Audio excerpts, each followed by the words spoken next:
கோவையில் மகளிர் விடுதியில் பெண் வெட்டி கொலை செய்யப்பட்டிருக்கிறார். கோவையில் ஒரு அதிர்ச்சி சம்பவம் நிகழ்ந்திருக்கிறது. கோவையில் விடுதியில் தங்கி பணியாற்றி வந்த பெண் வெட்டி கொலை செய்யப்பட்டிருக்கிறார். மனைவி தன்னுடன் குடும்பம் நடத்த வராததால் கணவன் இந்த செயலில் ஈடுபட்டிருப்பதாக தகவல் கிடைத்திருக்கிறது. விவரங்களை செய்தியாளர் ஹரிதாஸ் வழங்கி கேட்கலாம். ஹரிதாஸ், வணக்கம். ஒரு மகளிர் விடுதியில் புகுந்து எப்படி இந்த கொலை சம்பவம் நிகழ்ந்தது? அங்கு பாதுகாப்பு ஏதேனும் இல்லையா? வெட்டப்பட்ட பெண் யார்? இந்த சம்பவத்தின் பின்னணி என்ன? கணவன் தற்போது கைது செய்யப்பட்டாரா? நெல்லை மாவட்டத்தைச் சேர்ந்தவர் பாலமுருகன்.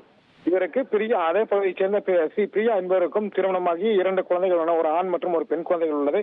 இந்த நிலையில் இருவருக்கும் இடையே கருத்து வேறுபாடு ஏற்பட்டதன் காரணமாக பிரியா அவர்கள் கோவையில் உள்ள தனியார் விடுதியில் தங்கி இங்கேயே வேலை பார்த்து வருகிறார்.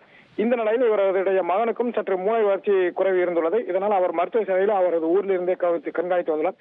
இந்த நிலையில் ஸ்ரீ பிரியாவிற்கும் இசக்கிராஜா என்ற ஒரு உறவினருக்கும் இடையே ஒரு பழக்கம் இருந்து வந்ததாக கூறப்படுகிறது. இந்த நிலையில் அந்த புகைப்படத்தை இசக்கிராஜா என்பவர் இவருக்கு பாலமுருகன் என்பவருக்கு அனுப்பியுள்ளார். இதை பார்த்து ஆத்திரமடைந்த பாலமுருகன் நேற்று இரவு கோவை வந்துள்ளார்.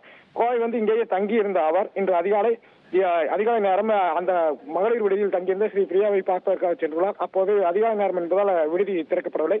அதனைத் தொடர்ந்து அங்கேயே காத்திருந்த இசக்கிராஜா சற்று நேரத்திற்கு முன்னர் ஸ்ரீ பிரியா வெளியே வருவதை பார்த்து ஆத்திரமடைந்து மறைத்து வைத்திருந்த அறிவாளால் அந்த ஸ்ரீ பிரியாவை சரமாரியாக வெட்டி தாக்கியுள்ளார். இதில் நிலை குலைந்து கீழே விழுந்த அவர் சம்பவ இடத்திலேயே துடிதுடித்து பரிதாபமாக உயிரிழந்தார்.